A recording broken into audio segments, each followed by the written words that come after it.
नमस्कार, स्वागत, वंदन, अभिनंदन आप सभी लोगों का आज की इस वीडियो में, जिसमें हम क्लास 9 का मैथ सब्जेक्ट का चैप्टर नंबर 8 जिसका नाम है क्वाड्रिलेटरल्स। तो आज की इस वीडियो में हम इस चैप्टर की शुरुआत करेंगे, इस चैप्टर का श्री गणेश करेंगे। तो बिना किसी देरी के शुरुआत करते हैं आज की इस वीडियो की और श्री गणेश करते हैं आज के इस चैप्टर का जिसका नाम है क्वाड्रिलेटरल्स। तो आइए सबसे पहले समझ लेते हैं कि क्वाड्रिलेटरल्स आखिर होता क्या है। ठीक है, तो क्वाड्रिलेटर एक ऐसा पॉलीगॉन होता है जिसके 4 साइड्स हो, एक ऐसा पॉलीगॉन जिसके 4 साइड्स हो। तो इसमें हम क्या लिख सकते हैं, पॉलीगॉन हैविंग 4 साइड्स, तो उसे हम क्या बोल देंगे, क्वाड्रिलेटरल बोल देंगे। ठीक है, उसे हम क्या बोल देंगे, क्वाड्रिलेटरल बोल देंगे। तो अगर मैं एक ऐसा पॉलीगॉन बनाऊं, मान लीजिए मैंने कुछ इस तरीके का पॉलीगॉन बनाया, इस तरीके का मैंने एक पॉलीगॉन बनाया, तो क्या मैं इस पॉलीगॉन को क्वाड्रिलेटरल बोल सकता हूं क्या? तो सबसे पहले हमें क्वाड्रिलेटरल्स की डेफिनेशन पता होनी चाहिए कि एक ऐसा पॉलीगॉन जिसके 4 साइड्स हों उसे हम क्वाड्रिलेटरल्स कहते हैं। तो ये एक पॉलीगॉन है, क्लोज फिगर है, लाइन सेगमेंट से बना है, तो इसलिए ये पॉलीगॉन हो गया। ठीक है, और साथ ही साथ इस पॉलीगॉन में 4 साइड्स हैं, तो इसलिए हम इस पॉलीगॉन को क्वाड्रिलेटरल्स बोल सकते हैं। ठीक है, इतनी बात तो आपको क्लियर हो गई होगी। अच्छा, अगर मैं इस क्वाड्रिलेटर का नाम, इस क्वाड्रिलेटर के जितने भी वर्टेक्स हैं उनके मैं नामकरण कर दूं, तो मैं इस क्वाड्रिलेटरल को मैं इस तरीके से लिख सकता हूं कि क्वाड्रिलेटरल, शॉर्ट फॉर्म में कुछ कहीं कहीं आपको दिखने को मिलेगा कि क्वाड्रिलेटरल को शॉर्ट फॉर्म में इस तरीके से लिख करके ABCD लिख दिया। तो जो क्वाड्रिलेटरल ABCD है ये इस पूरे क्वाड्रिलेटर को रिप्रेजेंट करेगा। ठीक है, अब क्वाड्रिलेटरल का एक सिंबल होता है, जैसे कि एंगल का कुछ इस तरीके का सिंबल होता है। ठीक है, और ट्रायंगल का कुछ इस तरीके का सिंबल होता है, तो वैसे ही क्वाड्रिलेटरल का भी एक सिंबल होता है। क्वाड्रिलेटर का सिंबल क्या होता है? क्वाड्रिलेटर का सिंबल होता है एक छोटा सा डब्बा। ठीक है, एक छोटा सा डब्बा क्वाड्रिलेटर को रिप्रेजेंट करता है। अगर मुझे इस क्वाड्रिलेटर को रिप्रेजेंट करना हो तो मैं कैसे करूंगा, एक छोटा डब्बा बनाऊंगा और उसमें मैं लिख दूंगा ABCD उसके बगल में। ठीक है, ABCD लिख दूंगा। तो ये जो डब्बा ABCD ये जो है ये इतने बड़े क्वाड्रिलेटर को रिप्रेजेंट कर रहा है। इसे हम डब्बा ABCD नहीं बोलेंगे, इसे हम क्वाड्रिलेटरल ABCD बोलेंगे। ये जो डब्बा है ये क्वाड्रिलेटर का सिंबल है। ठीक है ना। अब अच्छा, और भी कुछ चीज जान लेते हैं इस क्वाड्रिलेटर में। हमें यह पता चल गया कि क्वाड्रिलेटर के 4 साइड्स होते हैं। ठीक है, अच्छा, इस क्वाड्रिलेटर में कितने एंगल बन सकते हैं? तो आप कहोगे भैया इस क्वाड्रिलेटर में जो एंगल होंगे वो टोटल 4 होंगे, जिसमें से पहला एंगल होगा एंगल A, और दूसरा एंगल होगा एंगल B, और तीसरा एंगल होगा एंगल C, और चौथा एंगल होगा एंगल D। ठीक है, मैंने कहा बहुत बढ़िया। अगर मैं इन चारों एंगल को थोड़ा सा डिस्क्रिप्टिव यानी डिटेल में मैं एक्सप्लेन करूं तो मैं कैसे करूंगा, मैं इसको इस तरीके से लिखता हूं कि एंगल DAB लिख सकता हूं, इस एंगल A को एंगल DAB लिख सकता हूं। आप बोलोगे हाँ। अगर मैं कहूं एंगल B, तो एंगल B को क्या मैं एंगल ABC लिख सकता हूं क्या, एंगल ABC लिख सकता हूं क्या? तो आप बोलोगे हाँ। अगर मैं एंगल C की बात करूं तो एंगल C को मैं क्या एंगल BCD लिख सकता हूं? तो आप बोलोगे जी हाँ। अगर मैं एंगल D की बात करूं तो आप एंगल D को डिटेल फॉर्म में एंगल ADC लिख सकते हो क्या? तो आप बोलोगे भैया ये तो मुझे पता है। मैंने कहा बहुत बढ़िया। ठीक है, ये तो हो गई एंगल की बात। बट अगर मैं कहूं कि इस क्वाड्रिलेटर में एंगल के साथ साथ कितने वर्टेक्स हैं, वर्टेक्स का मतलब पता है ना, कितने वर्टेक्स हैं? तो आप बोलोगे इसमें भैया 4 वर्टेक्स हैं। तो कौन कौन से वर्टेक्स है? पहला वर्टेक्स है, दूसरा वर्टेक्स B, तीसरा वर्टेक्स C, चौथा वर्टेक्स D। 4 वर्टेक्स निकल गए। मैंने कहा बहुत बढ़िया।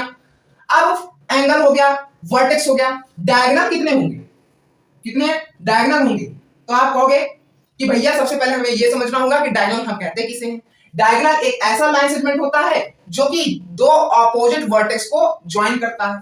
तो आप देख सकते हो कि इस क्वाड्रिलेटर में आप 2 लाइन सेगमेंट की मदद से 4 ऑपोजिट वर्टेक्स को ज्वाइन कर सकते हो। तो भैया अगर हम इस क्वाड्रिलेटर में या कोई भी क्वाड्रिलेटर में डायगोनल की बात करें, डायगोनल की बात करें तो इसमें 2 डायगोनल निकलेंगे जो कि कौन कौन से होंगे? पहला AC और दूसरा BD। मैंने कहा बहुत बढ़िया। एंगल हो गया, वर्टेक्स हो गया, डायगोनल हो गया। अब चौथी चीज मैंने पूछा कि इसमें 4 साइड्स तो हैं, ये तो मुझे पता है, लेकिन इस क्वाड्रिलेटर में कौन कौन से 4 साइड है वो भी बता दो। तो आप अगर मैं साइड की बात करूं इस क्वाड्रिलेटर में तो इस साइड में 4 साइड हैं जो कि है पहला AB, दूसरा BC, तीसरा DC और चौथा AD। ये 4 साइड आपको देखने को मिलेंगे। ये बहुत बेसिक चीजें थी जिसे ये नहीं समझ में आएगा उसे क्वाड्रिलेटर समझने में थोड़ी सी मुश्किल होगी। इससे आप थोड़ा सा समझ लेना, ठीक है। अच्छा, अब अगली प्रॉपर्टी थी angle sum property of quadrilateral, ठीक है। आपने इस चैप्टर के जस्ट पिछले चैप्टर यानी कि ट्रायंगल चैप्टर में आपने angle sum property of triangle तो पढ़ा ही होगा।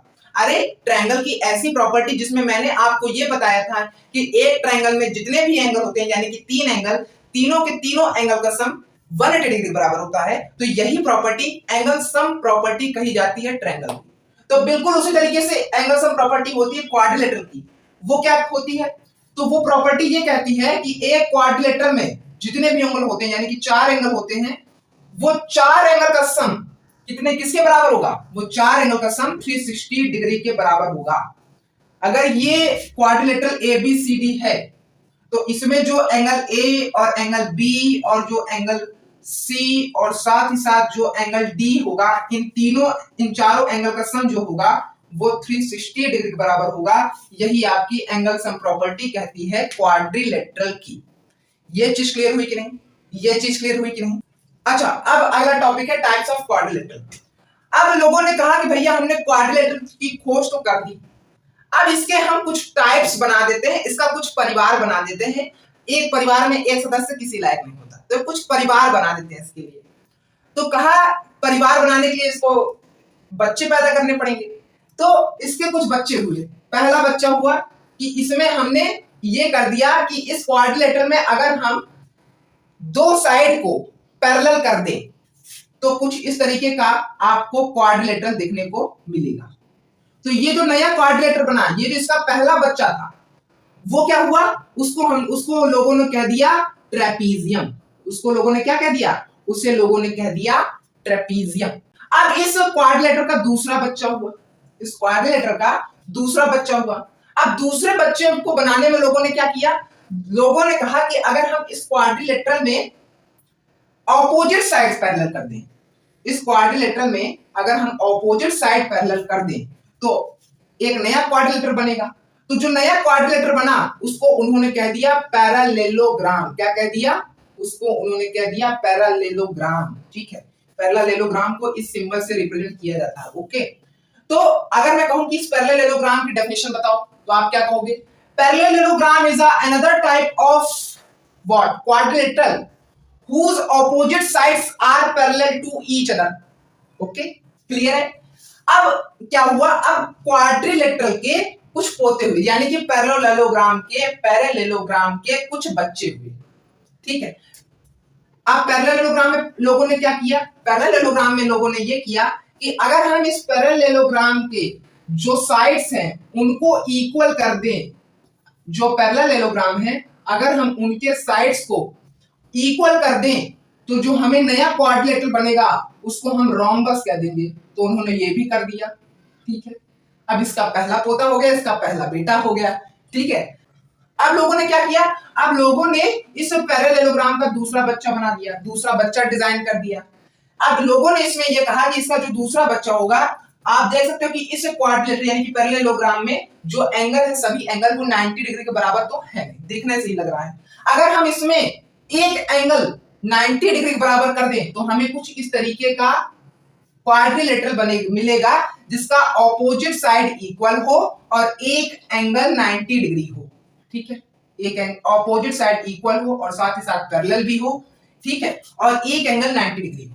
तो लोगों ने इस नए बच्चे को, पैरेललोग्राम के बच्चे को क्या नाम दिया? रेक्टेंगल नाम दिया, ठीक है, रेक्टेंगल नाम दिया।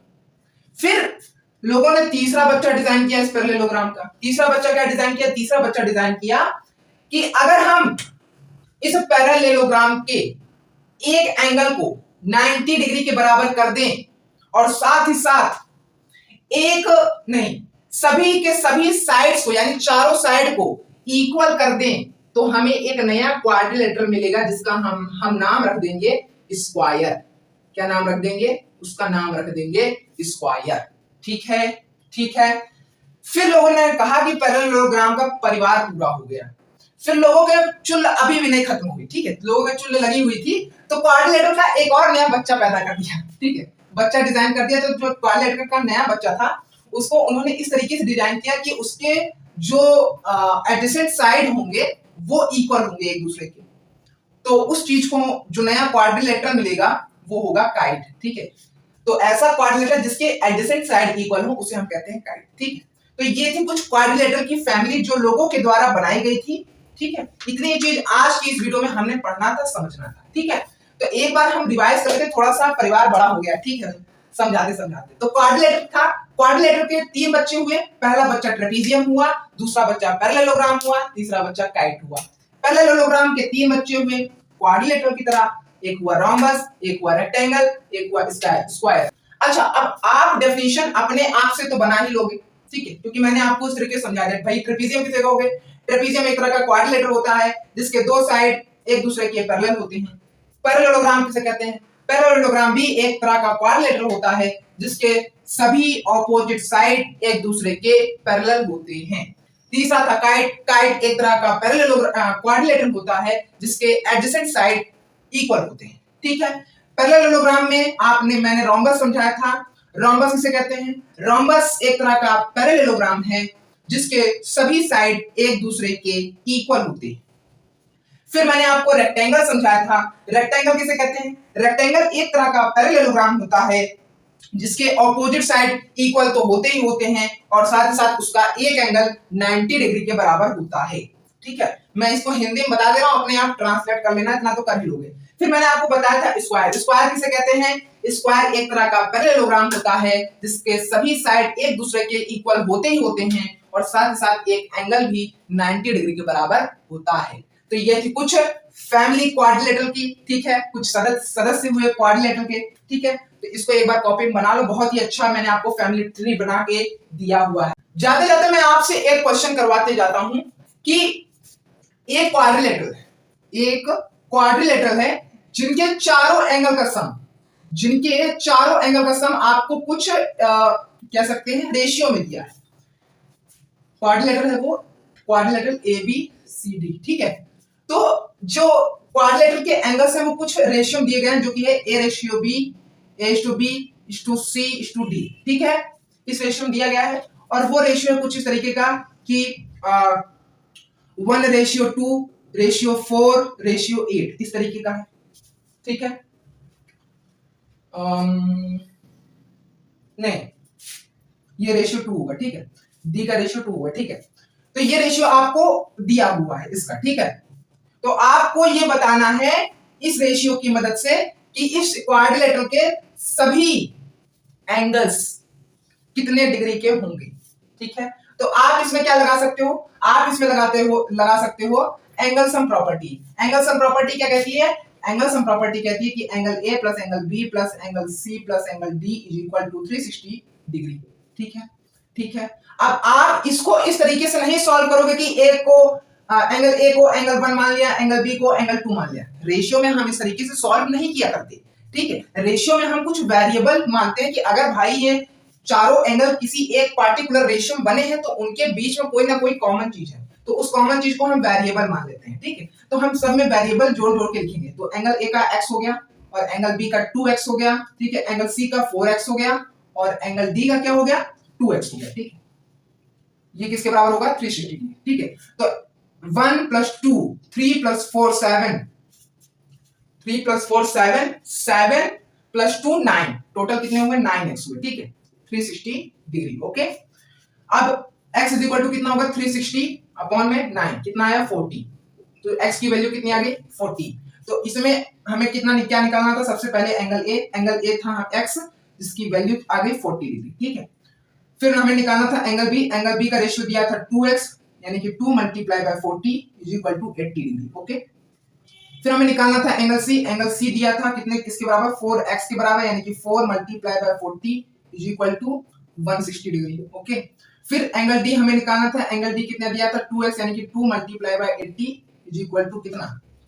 2 × 80 इज इक्वल टू 160 डिग्री, नहीं 40 होगा ना, वही तो मैं सोचूं 80 कहां से आ गया, 40 होगा, 80 डिग्री, ओके।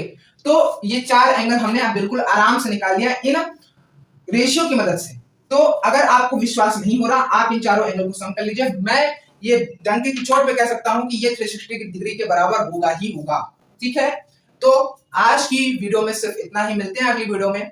कैसी लगी ये वीडियो? मैं सोच रहा हूँ कि ये चैप्टर बहुत ही मेन चैप्टर है और टीचर का सबसे फेवरेट चैप्टर है, क्योंकि इसी चैप्टर से बहुत अच्छे अच्छे क्वेश्चन बनते हैं जो कि स्टूडेंट नहीं कर पाते। इसलिए मैं बहुत अच्छे तरीके से रूट से मैं आपको हीरो बनाना चाहता हूँ, जीरो से मैं आपको हीरो बनाना चाहता हूँ। ठीक है, तो वीडियो कैसी लगी? अगर वीडियो अच्छी लगी हो, जितनी चीजें मैंने आपको समझाई, अगर वो सब चीज समझ में आओ और खास करके फैमिली ट्री आपको समझ में आई हो, तो वीडियो को लाइक, वीडियो को शेयर और चैनल को सब्सक्राइब जरूर करिएगा। एक बार फिर से लास्ट के लिए बनाने के लिए थैंक यू सो मच। मिलते हैं वीडियो में, बाय बाय।